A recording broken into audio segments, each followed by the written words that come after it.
you are a great demographic for a show. I did a show a few days ago. It was like first year students. They're all 18, straight out of school. They were just like, this isn't a TikTok. What's going on? I don't know.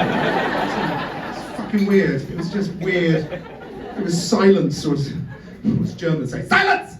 It was, it was that weird silence. It was awful. We do shows in weird places. I did shows on this luxury cruise liner. So a while back. That was amazing. It's like being in heaven. It's full of dead people. My God. I did a show. It's like big. They have a big theatre, 500 people in a show. It was like a 45-minute show. I heard one laugh. One laugh the whole show. It turned out there's one old guy in the back being reanimated. I wasn't the only one who died that night. It was awful. So great to be here. Great to be here in Mezrab. What a wonderful place this is. Good to be back. Good to be doing all this again. Other comedians mentioned it. We couldn't do it for a long time. We missed it.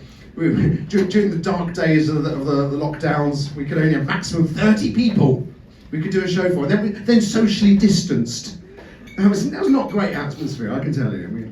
One show we were doing, it was kind of, it was getting going, people having an all right time. Then suddenly, one person in the audience sneezed really loudly.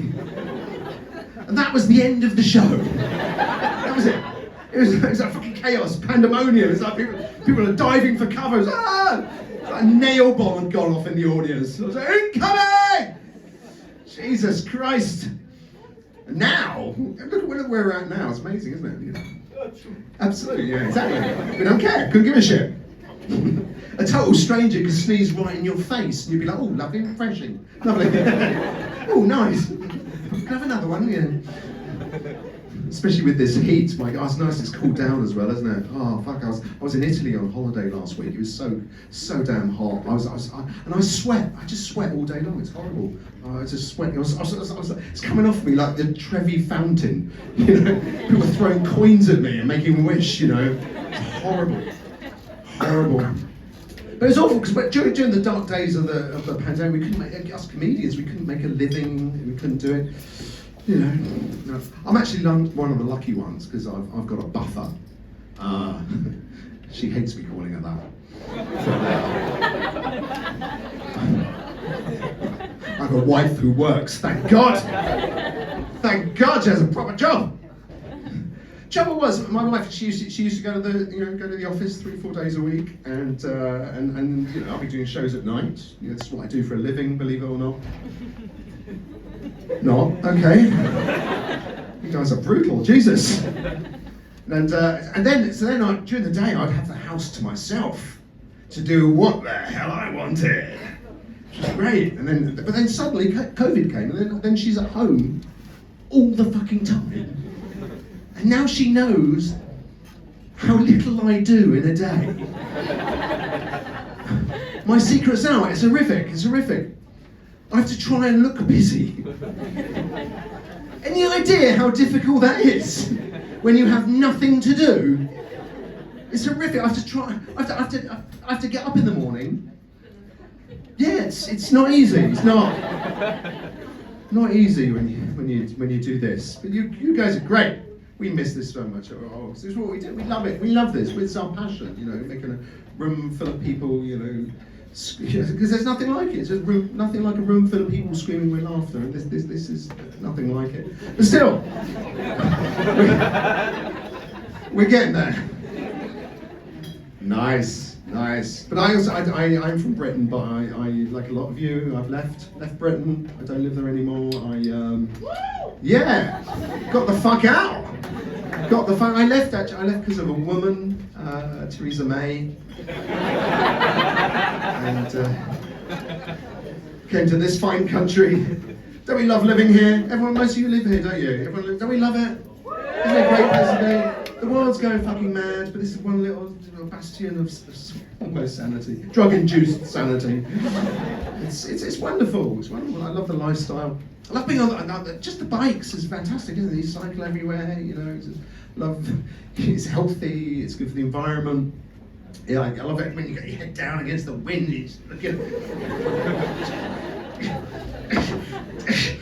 You look up and after 10 minutes you go, oh, I've moved, have I? Jesus Christ.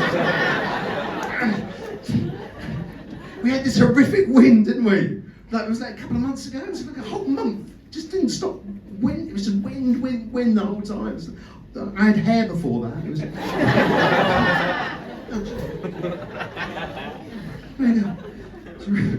And I overheard these two American tourists were complaining about the wind. They're complaining. They're going, "Oh my God, it's so windy! Oh my God, it's so windy! Yeah, that's because of all the windmills."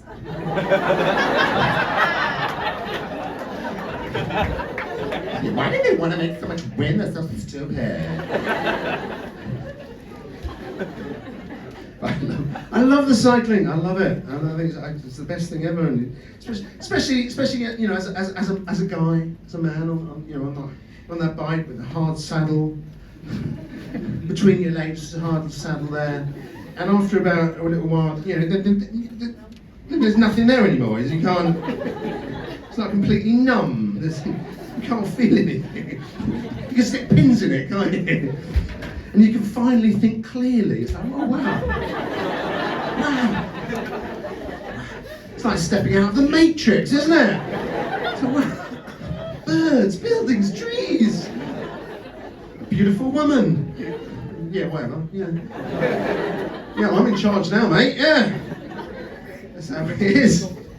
Fantastic. It's weird when you move over here. People often assume, people make assumptions. Oh, you moved to Amsterdam. You know, I go back to England. People are like, oh yeah, you live in Amsterdam.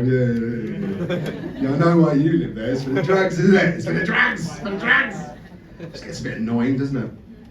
And Dutch people hate it, don't you? You hate it when people kind of make those assumptions. You know, you're on holiday. People say, oh, so where are you from? You know, here we go. I'm from the Netherlands. Oh, really? Have you got some? Do you know what I say? You know what I say to those people? I just go, huh?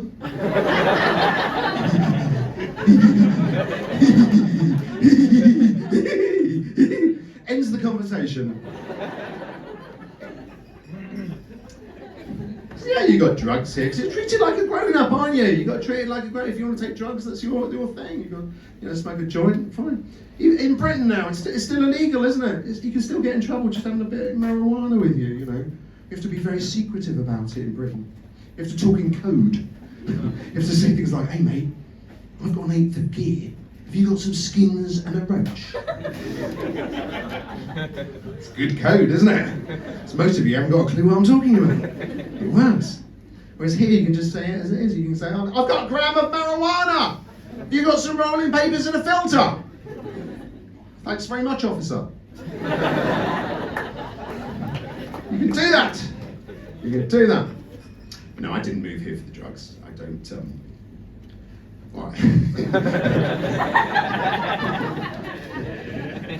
I don't do any hard drugs. Okay. I don't smoke. I smoke a joint occasionally, but I don't do hard drugs. I've never. Right.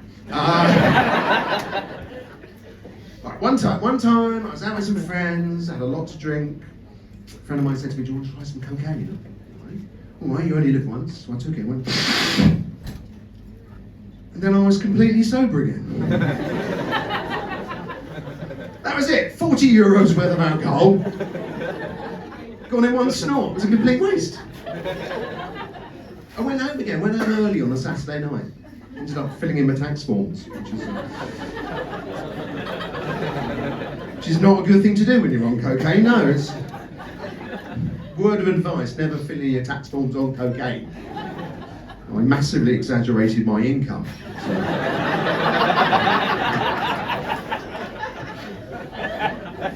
Very expensive night that was, yeah. I want to be doing that. We've got people from all over, haven't we? Fantastic. We've got Americans in the room. Woohoo! Hey! Which part of America? Boston. Oh, no, that's nice. That's nice. Yeah. I was up in New York recently. That's fantastic. Boston, pretty friendly town. But America, in New York, they're friendly. Sort of aggressively friendly. Fuck you, buddy! Which is nice.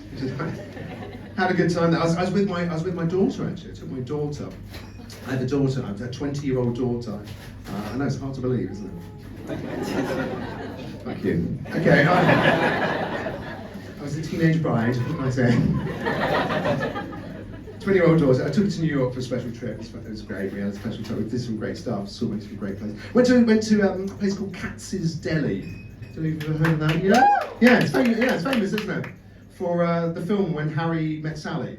You ever seen that? When Harry Met Sally, one of the original rom-coms. And it's where the famous scene is, where Meg Ryan and Billy Crystal, and he says, I can always tell if a woman's faking an orgasm. And she says, no you can't. He says, yes I can. She says, no you can't. He says, yes I can. And then she fakes an orgasm, right, really loud, like, in the deli, in the cafe there. And then a little Jewish woman says, I'm having what she's having. That's the scene. That's the scene. So I was there with my 20-year-old daughter, and the best thing about having kids is embarrassing them in public. It's brilliant. So we got some food, and I was like, right, got our food. You gonna do it?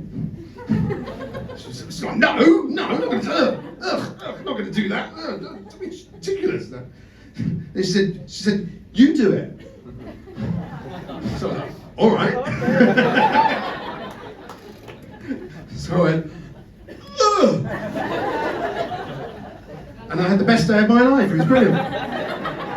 It's fantastic. Don't be shocked, come on. It's not like she hasn't heard that before, come on. We live in a house with very thin walls, you know. We've all heard our parents having sex, haven't we? We've all heard our parents having sex, come on. It's why we're all so fucked up. We've heard all our parents having sex. I've heard my parents having sex. Not with each other, but I've heard them too. Yeah, I got a light there as well. We're coming to the end here. Wow, what a nice bunch of, what a great place this is. I made some notes actually what I was going to talk about. But if you don't mind, just bear with me for a second. I'm just going to talk about this. Jesus, can't fucking see it. Jesus. What? Yeah, I've got to wear bloody reading glasses now, right? I've got a horrible wearing reading glasses. I hate it. Changes the way you look, doesn't it? It's like put these on. It's like it's like hooligan, librarian.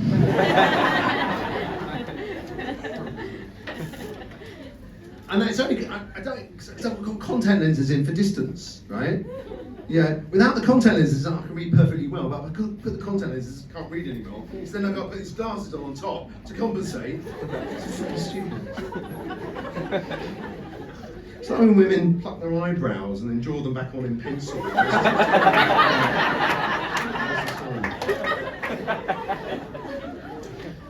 Sneezing, cruise ship, drugs. Reading glasses, yeah, I've done all that. We have our American from Boston. What are the things you miss? What do you think you miss? You miss some stuff? Like from home? Mac and cheese, like, oh, culinary delight, lovely. Yeah.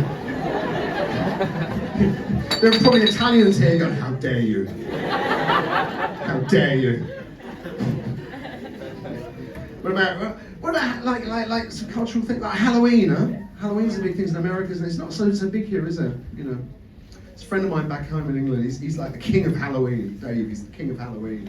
Because unfortunately, a few years ago, he lost his hand in an accident. He really did. He lost his hand in an accident. It's all yeah, laugh it up. Yeah, go on.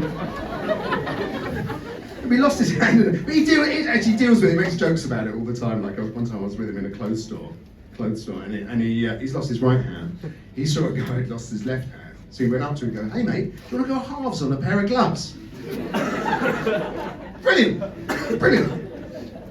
But when Halloween comes around, I don't know if you know this, but Halloween in America and Britain, there's trick-or-treating. The kids trick-or-treat, they knock on the door, they go, yeah, dressed up as monsters, zombies, you know, vampires, whatever. They knock on the door, they go, trick-or-treat! Ah!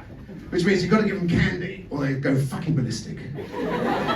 Like mess up your lawn, throw some shit in your windows or something like that. So you got to give them some candy, these little fuckers, right? But what he does, right? he puts on a fake hand with a bit of candy glued in the hand, right? Some of you are ahead of me, brilliant. The kids come out like, trick or treat, give us candy, mister. And he goes, yeah, here you go. They take the candy and the whole hand. He's just left with his stump, which is put fake blood on. He goes, ah! They go, ah! They drop the candy and the hand. He's never lost a piece of candy. Fucking genius. Genius. He could be Dutch, couldn't he? In fact, all the Dutch people are going, that's brilliant, that's brilliant, yeah. If it ever becomes a thing here, I'll just chop off my hand, save a fortune.